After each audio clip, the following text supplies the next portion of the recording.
Hello, friends, and welcome back to Stories About Entitled People. In our first story, the OP had to deal with a horrible woman, practically a parasite. Unfortunately, there are people who try to take advantage of caring people. But before we begin, don't forget to subscribe to our channel if you're new here, and turn on notifications so you don't miss a new video every single day. Here we go. If anyone needs money for food, just buy them food. A woman started coming to my church a few years back. She seemed nice, but was very poor. She suffered severe pain from previous surgeries and had a long list of ailments. Naturally, I felt bad for her. Important background information: if I listed everything about her, we'd be here all day. There were other red flags, but these were the major ones. She was a little odd. Sometimes she'd be sobbing about her horrible life, and as you're reaching over to comfort her, she'd suddenly smile and point to her newly dyed hair and want compliments. Well, I'm not always mentally stable either, so whatever. She also felt inadequate, so some fellow churchgoers brought her clothes, and she smoked. So anyway, she would pick through clothes, and if she didn't like them, she'd ask for something else. First, people were giving from their excess, but eventually some went out and bought her a few items. It's important to note that not everyone donating to her has a lot of money either. One Sunday, she tells me she's not eaten since Thursday because she didn't have enough money for groceries and wouldn't receive more money for another week at least. Despite my family having issues of our own, we immediately took her out to a restaurant and paid for her meal. We wanted to get her something as soon as possible, and she thanked us profusely. The next day, we took some of our own SNAP benefits and bought her at least a week's worth of groceries. We brought them to her house. We didn't get past the door, and I look over to see food. I was a little taken aback, but maybe I didn't know everything.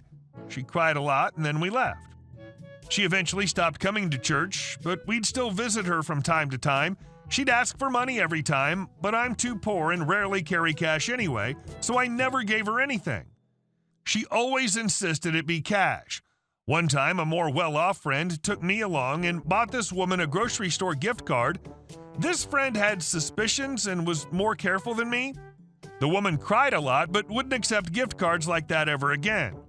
I went to see her with someone else. She had me say a prayer for her, and then when I went to hug her, she latched onto me and whispered that she needed cash loudly in my ear. It was only at this point I got upset. I'd tried to think the best of her, but I was just an opportunity for her. I told her I would see what I could do.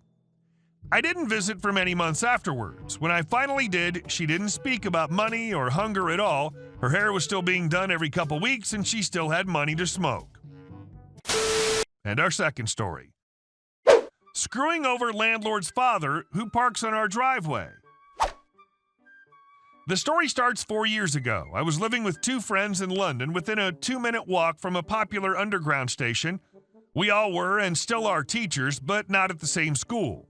This will be relevant later. We were renting from a friend of a friend who was abroad for a year.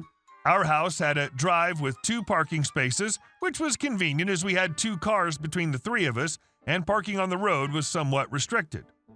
To prevent people from driving to a road near the station, parking, and then taking the train to commute to work, all the surrounding area, including our road, had non-restricted parking, except for in 2 time slots, between 12 and 1 and 5 and 6.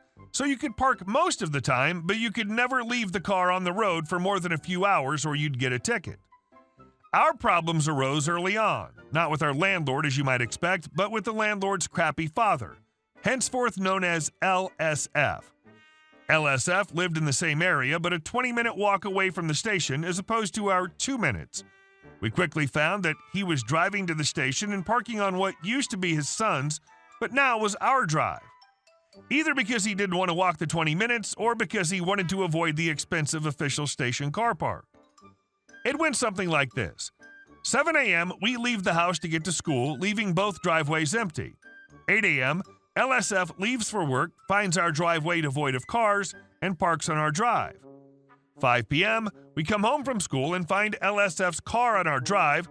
One of us parks in the other space, the other cannot park on the road for another hour without getting ticketed.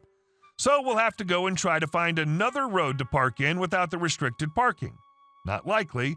Circle for the hour, or just cross our fingers and risk getting a ticket. None of the options were ideal, and it varied which one we went with. 7:30 p.m., LSF returns, takes his car off the drive, and we can now fetch our car and put it back on the drive. We went through all the usual channels first, leaving a polite note on the windscreen, leaving less than polite notes on the windscreen. Soon we called our landlord and asked him to speak to his father. Whilst he took our side, though, our landlord clearly didn't have much of a spine, and this failed to get LSF off our drive either. Eventually, we lie in wait one evening for him to come and collect his car so that we can speak to him in person ourselves. The conversation goes something like this. Us. Excuse me, LSF, but it's very inconvenient when you keep parking here, and our tenancy clearly includes use of the double driveway. I help pay for the deposit of this house. I'll park here if I bloody well like. So, what do you expect us to do then? Not my problem. Find somewhere else. I don't care where. This is where the malicious compliance comes in. We know full well that LSF lives somewhere in the neighborhood. What if we park on his drive and give him a taste of his own medicine? We can just imagine it now. LSF leaving our drive, driving home, only to find his own drive occupied. We think it's a genius plan. The only problem is we don't know where the B-turd lives. But we shrug those concerns off. Nothing a bit of old internet digging won't fix. So we start our research. We search for this guy's last name in conjunction with our local area, and whilst we find several old newspaper articles with our landlord in, as he used to be a part of the neighborhood watch, we find nothing on his father, except dodgy-looking websites which want us to pay a fee for his telephone number and address. We're on the verge of giving up when it hits me.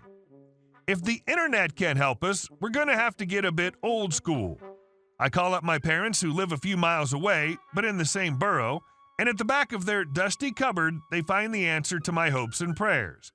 Obsolete and untouched for 10 years or more, it's the phone book. And as luck would have it, LSF is in it, telephone number, and most importantly, address. We put our plan into action that next evening. We come home from work, and as usual, LSF's car's on our drive. Tonight, we don't circle for an hour. Tonight, we drive to his address and park it squarely on his empty driveway. And on the windscreen, we leave a note. As suggested, we parked somewhere else. He never parked on our driveway again. We later found out from the landlord that he got a ticket from parking on his road, which had permit-only parking for people without driveways. That's karma for you. Edit. For people suggesting that we should have him towed, unfortunately the law is very different in the UK than in the US. It's against the law to prevent someone from accessing the highway, i.e. to park in front of their drive when their car is on it, but it's not a criminal offense to park in someone else's drive. It's technically trespassing, but that's a civil offense and not a criminal one. You can't tow them. And while you can call police, they have no obligation to get involved. In London, they'd laugh at you.